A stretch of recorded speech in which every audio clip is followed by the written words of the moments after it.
दोस्तों हाल ही में मैंने सिम्बा नाम की एक Telugu thriller and sci-fi movie देखी है जो कि 2024 में रिलीज हुई थी। इस फिल्म को डायरेक्ट किया है मुरली मनोहर रेड्डी जी ने और IMDb पर मिले इस फिल्म को 6.3 आउट ऑफ 10। आप इस मूवी को आहा प्लेटफॉर्म पर हिंदी में देख सकते हो और ये एक बहुत ही बेहतरीन साइफाई थ्रिलर मूवी है जो कि हमें एक अच्छा मैसेज भी देती है।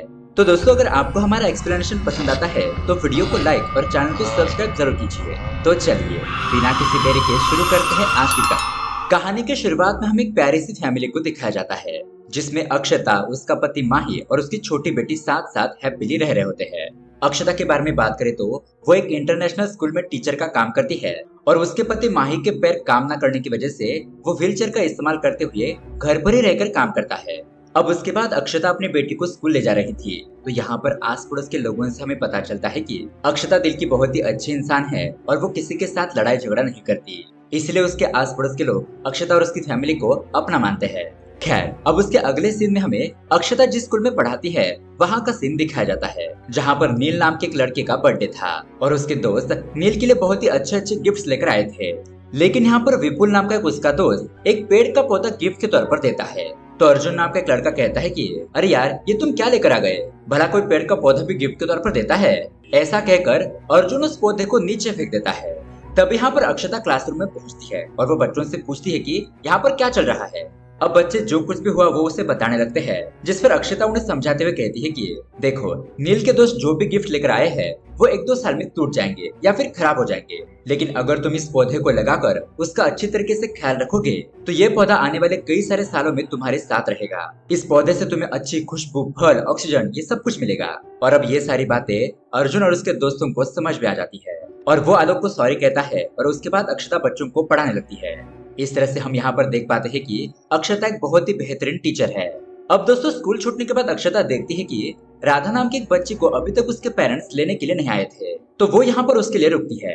तभी वहाँ पर इशिता नाम की एक लड़की राधा को लेने के लिए आती है। वो यहाँ पर बातों ही बातों में बताती है कि शाम को मुझे लड़के वाले देखने के लिए आ रहे हैं, इसलिए मैं पार्लर गई थी तो मुझे 10 मिनट लेट हो गया। अक्षता उसे पूछती है कि लड़का तुम्हें पसंद तो है ना। इशिता कहती है कि हाँ, IT में जॉब करता है और अच्छा पैकेज भी है। अब अक्षता के कॉन्ग्रेचुलेशन कहने के बाद इशिता उस बच्चे को लेकर वहाँ से चली जाती है। अब रात को हम देखते हैं कि अक्षता अचानक अपनी नींद से उठ जाती है। दरअसल दोस्तों यहाँ पर बात ही थी कि कुछ साल पहले अक्षता और उसके पति का एक्सीडेंट हुआ था और यही सपना उसे बार बार आते रहता था जिससे कि वो परेशान हो जाती थी। तो यहाँ पर माही उसे शांति से सोने के लिए कहता है। खैर अब सुबह होने के बाद हम अक्षता को देखते हैं वो स्कूटी लेकर कहीं पर जा रही थी। वो एक ट्रैफिक सिग्नल पर रुकती है और तभी पीछे से कार आकर उसे हल्का सा धक्का दे देती है। अब अक्षता इस बात को इग्नोर कर देती है, लेकिन जब वो अपने शीशे में उस आदमी का चेहरा देखती है तो अचानक ही उसके एक्सप्रेशन ही बदल जाते हैं। पता नहीं उसे क्या हो जाता है, वो अपना होश ही खो देती है और गुस्से में आकर उस आदमी को ही देखने लगती है। अब सिग्नल हटने के बाद वो आदमी अपनी कार लेकर आगे निकल जाता है, लेकिन हम देखते हैं कि अक्षता भी उसका पीछा करने लगती है। दोस्तों इस आदमी का नाम होता है आलोक। वो मीडिया में काम करने वाले अपने एक दोस्त को कॉल करके कहता है कि अरे कोई नई मॉडल आई है तो उसे मेरे पास भेज देना। और इस तरह से बातें करते हुए वो एक अंडर कंस्ट्रक्शन बिल्डिंग के पास आ जाता है। उसका पीछा करते हुए अक्षता भी वहां पर पहुंच जाती है और उस आदमी के ऊपर सीधा हमला कर देती है। अब इन दोनों के बीच में यहाँ पर बहुत ही जबरदस्त फाइटिंग होती है। अक्षता का ऐसा रौद्र रूप देखकर ऐसा लग रहा था कि मानो ये अक्षता है ही नहीं बल्कि वो तो कोई और ही है, क्योंकि इतनी शांत रहने वाली अक्षता अचानक इसी वायलेंट कैसे हो गई। अब यहाँ पर फाइनली अक्षता उस आलोक को बहुत ही जख्मी करते हुए उसे जान से ही मार देती है और फिर अपनी स्कूटी लेकर वहां से चली जाती है।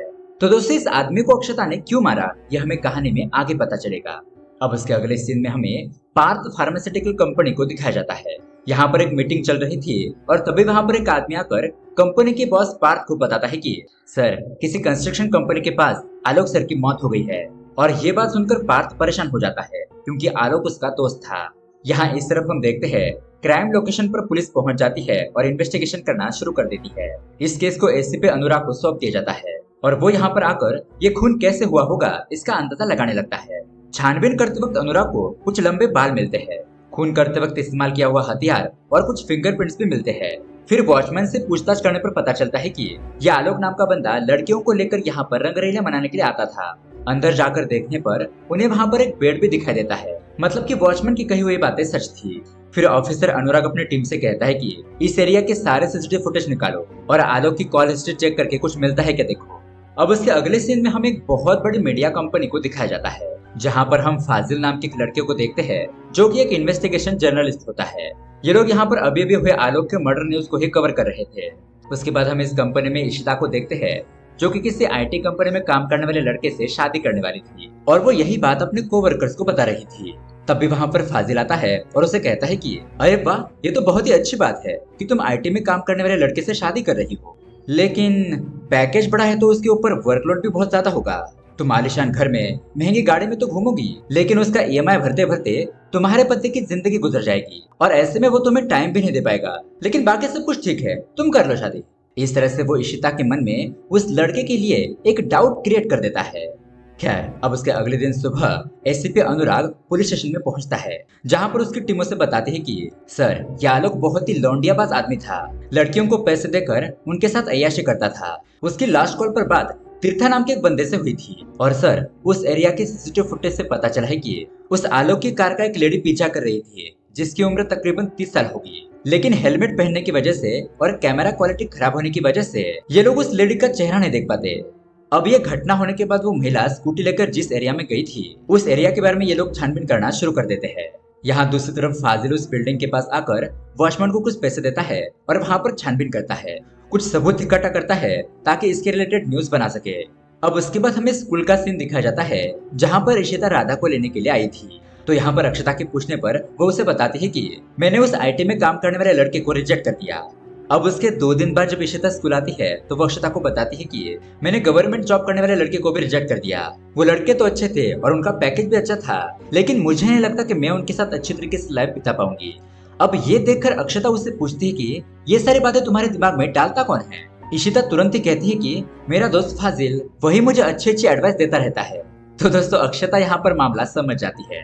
वो इशिता से कहती है कि अरे यार, तुम्हारा दोस्त फाजिल तुमसे प्यार करता है। तो इशिता कहती है कि लेकिन उसने तो मेरे सामने ऐसी कोई भी बात नहीं की। अब अक्षता इशिता को फाजिल की मन की बात बाहर लाने का उससे एक आइडिया देती है। अब उसके अगले ही दिन इशिता फाजिल को एक जगह पर मिलने के लिए बुलाती है और उसे कहती है कि मैं एक भी लड़के को पसंद नहीं कर रही थी, इसलिए मेरे पिताजी ने एक बिजनेसमैन से मेरी शादी तय कर दी। फाजिल कहता है कि अरे ये तो बहुत ही अच्छी बात है, चलो हम इसे सेलिब्रेट करते हैं। लेकिन फिर वो कहने लगता है कि ये बिजनेसमैन तो कॉर्पोरेट और गवर्नमेंट लड़कों से भी ज्यादा बिजी रहते हैं, उनके कंपनी की ब्रांचेस अलग अलग शहरों में होती है, तो बहुत ज्यादा ट्रैवल होने की वजह से उनका अफेयर भी हो सकता है। अब ये बात सुनते ही इशिता फाजिल को एक थप्पड़ लगाती है और उसे कहती है कि अगर तुम्हारे अंदर प्रपोज करने की हिम्मत भी नहीं है तो ऐसी बातें भी मत करो। अगर तुम मुझसे प्यार करते हो तो तुमने मुझे पहले क्यों नहीं बताया। फाजिल कहता है कि मैं तुम्हें बताना चाहता था, लेकिन हमारा धर्म अलग है, इसलिए मैं चुप रहा। तो ये दोनों रोते हुए एक दूसरे के गले लगते हैं। खैर, अब उसके बाद रात को हमें एक एडवेंचरस गेम खेलने वाले क्लब को दिखाया जाता है जहाँ पर इशिता और फाजिल आए हुए थे। यहाँ पर हम अक्षता, उसके पति और बेटी को भी देखते हैं। और तो और यहाँ पर एसीपी अनुराग भी अपनी टीम के साथ पूछताछ करने के लिए पहुंच जाता है। वो यहाँ पर आलोक ने जिस आदमी को लास्ट कॉल किया था उस तीर्था से मिलने के लिए आया था। तो अनुराग यहाँ पर तीर्था से उस कॉल के बारे में पूछताछ करने लगता है। तो वही उन लोगों का एक आदमी जिसका नाम है धरनी, वो वॉशरूम जाने के लिए निकल जाता है। लेकिन तभी अचानक अक्षता उस आदमी को देखती है और फिर से एक बार अपने ऊपर का कंट्रोल खो देती है। पता नहीं उसे क्या हो जाता है, वो उस आदमी का पीछा करने लगती है।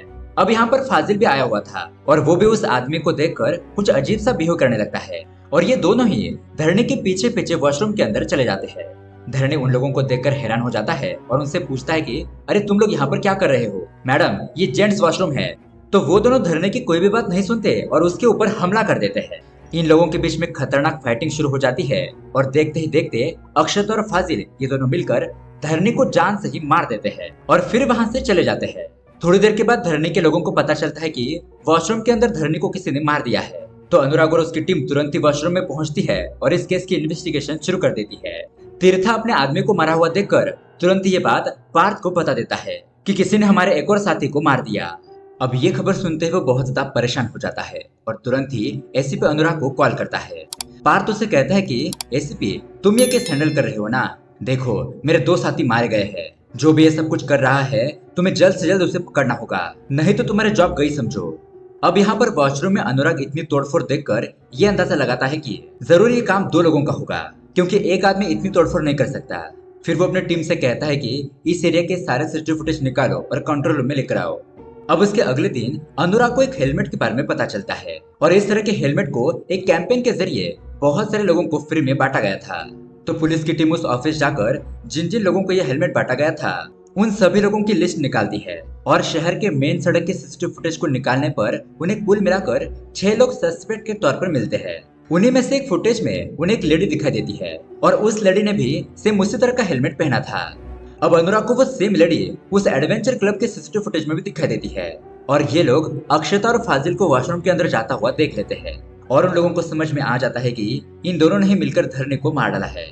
तो ये लोग तुरंत ही उन दोनों को अरेस्ट करने के लिए निकल जाते हैं।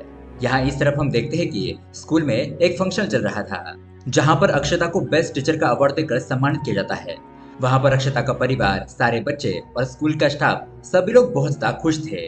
और यहाँ दूसरी तरफ फासिल और इशिता के घर वाले भी उनकी शादी के लिए मान गए थे और आज उनकी सगाई और शादी हो रही थी। तो इन दोनों की खुशी के मौके पर ही पुलिस की टीम वहाँ पर पहुंच जाती है।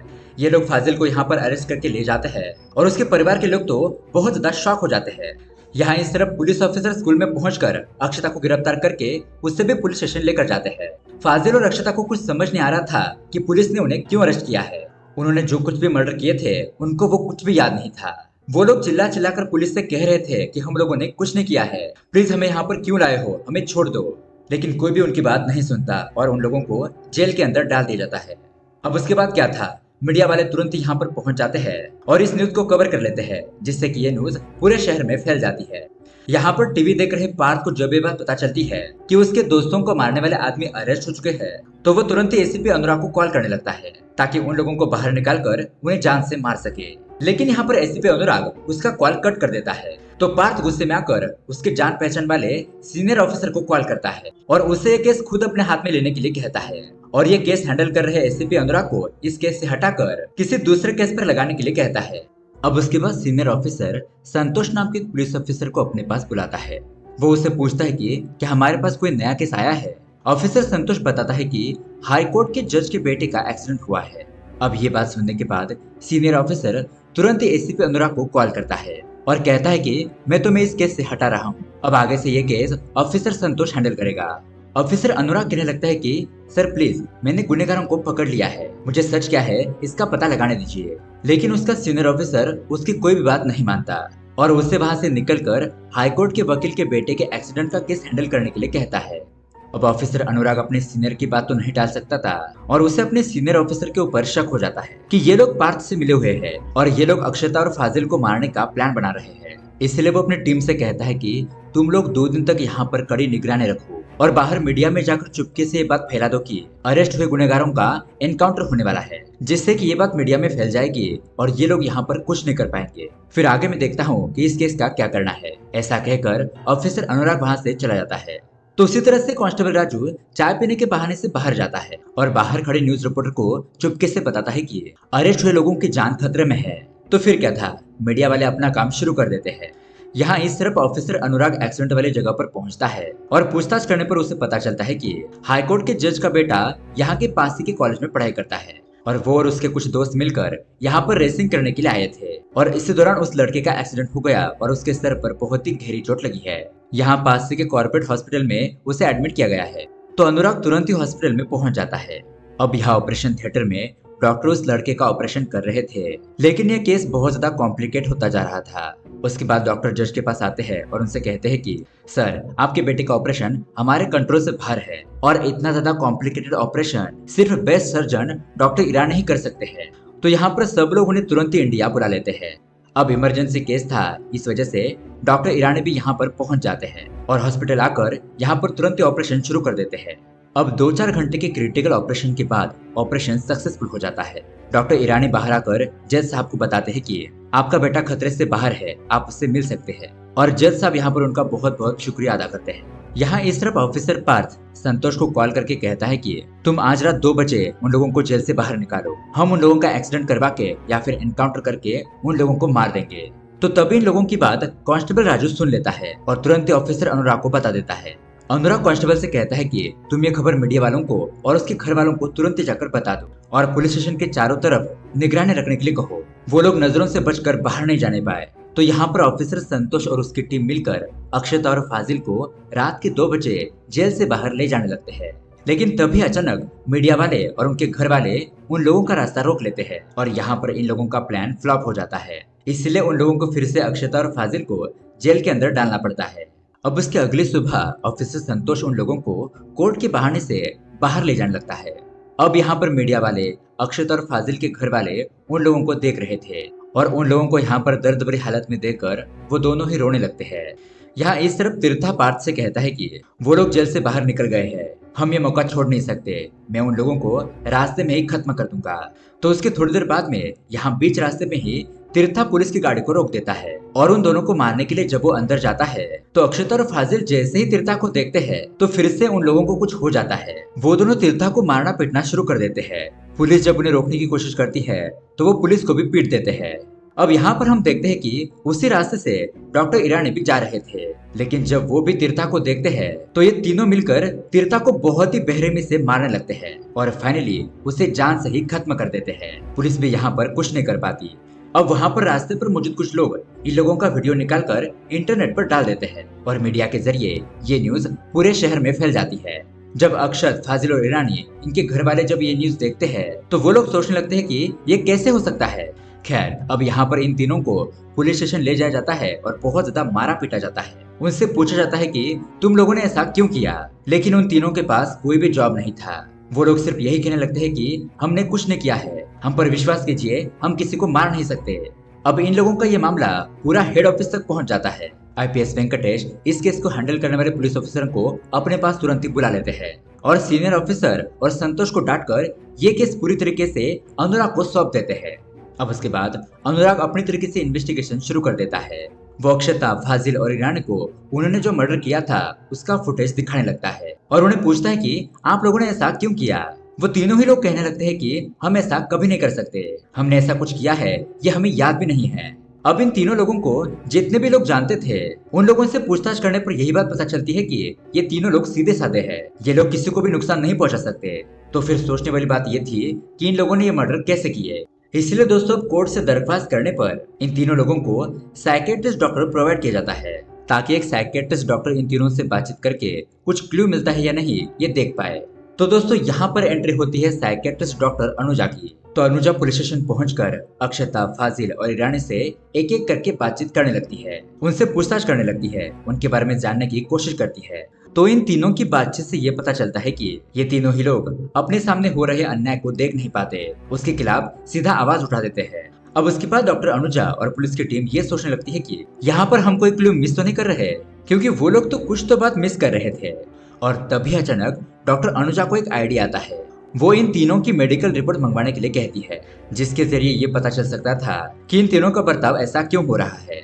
अब इन तीनों की मेडिकल रिपोर्ट देखने के बाद ये पता चलता है कि जब अक्षता का 1 साल पहले एक्सीडेंट हुआ था तब उसकी आंखें चली गई थी और उसके पति के पैर चले गए थे। तो किसी पुरुषोत्तम रेड्डी की आंखों का ट्रांसप्लांट अक्षता को किया गया था।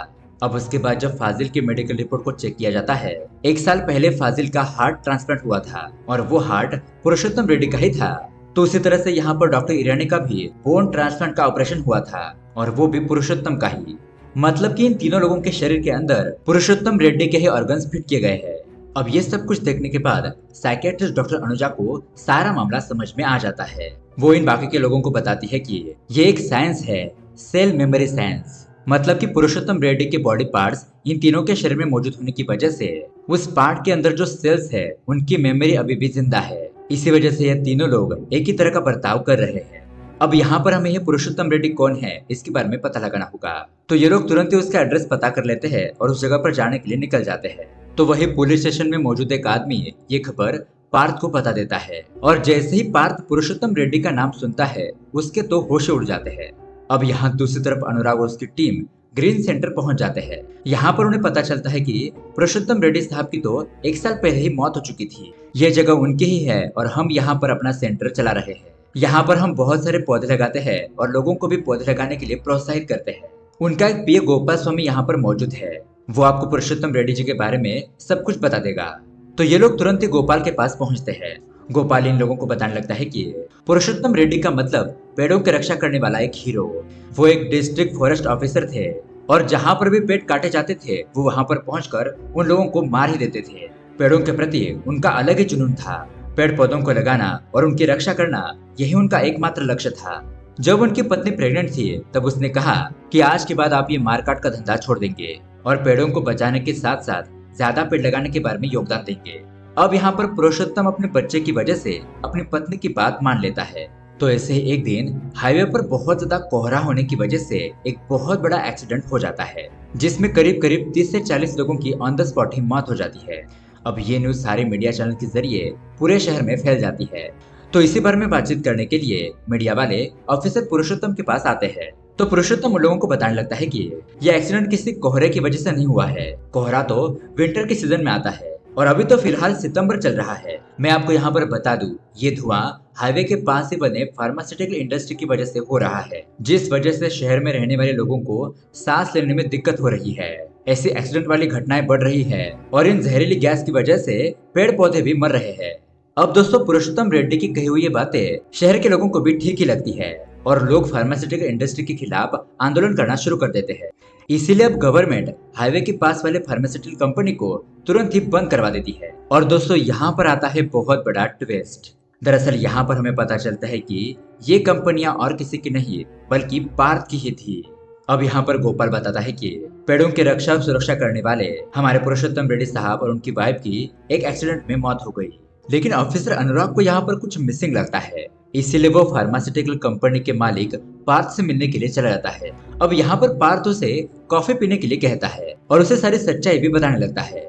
वो उसे कहता है कि हाँ, हमने ही पुरुषोत्तम रेड्डी और उसकी पत्नी को बातचीत करने के लिए हमारे पास बुलाया था और उससे कहा कि तुम ये पेड़ों के प्रति लोगों में अवेयरनेस फैलाना बंद कर दो, क्योंकि इसकी वजह से उनकी केमिकल की फैक्ट्रियां बंद हो रही थी। लेकिन पुरुषोत्तम उनकी कोई भी बात नहीं सुनता। लेकिन तभी यहाँ पर होता यह है कि इन लोगों को यहाँ पर आते ही उन्होंने पुरुषोत्तम और उसकी पत्नी को ग्रीन टी पीने के लिए दी थी, जिसके अंदर मिथाइल मर्क्यूरी नाम का स्लो पॉइजन मिला हुआ था। अब उसे पीने की वजह से उन दोनों की हालत बिगड़ने लगती है और वो अपनी जान बचाने के लिए गाड़ी लेकर वहां से जाने लगते हैं। लेकिन बीच रास्ते पर ही उन दोनों की कार का एक्सीडेंट हो जाता है और उन दोनों की वहीं पर मौत हो जाती है। अब पुरुषोत्तम रेड्डी ने पहले ही कह दिया था कि उसके शरीर के ऑर्गन्स को हॉस्पिटल में दान किया जाए, तो मरने के तुरंत बाद उसके शरीर के अच्छे पार्ट्स को अलग किया जाता है। और दोस्तों, यही पार्ट्स अक्षता, फाजिल और डॉक्टर ईरानी के शरीर के अंदर फिट किए गए थे और इसी वजह से उनके शरीर के अंदर जो सेल मौजूद थे उनके अंदर पुरुषोत्तम रेड्डी की मेमोरी आ चुकी थी। मतलब कि जिस तरह से पानी के अंदर भी मेमोरी स्टोर होती है, ठीक उसी तरीके से। और दोस्तों, इसी वजह से अक्षता, फाजिल और ईरानी एक जैसा ही बर्ताव कर रहे थे। और जब इन लोगों ने पुरुषोत्तम रेड्डी के कातिल को देखा तभी से ये लोग अजीब सा बर्ताव करने लगे।